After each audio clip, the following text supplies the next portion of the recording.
సురేఖ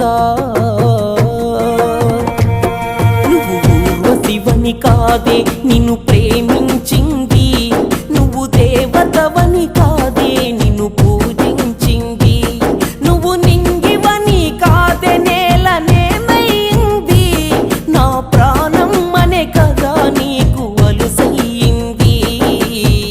రాతలో లేని రాధమ్మ చెప్పలేను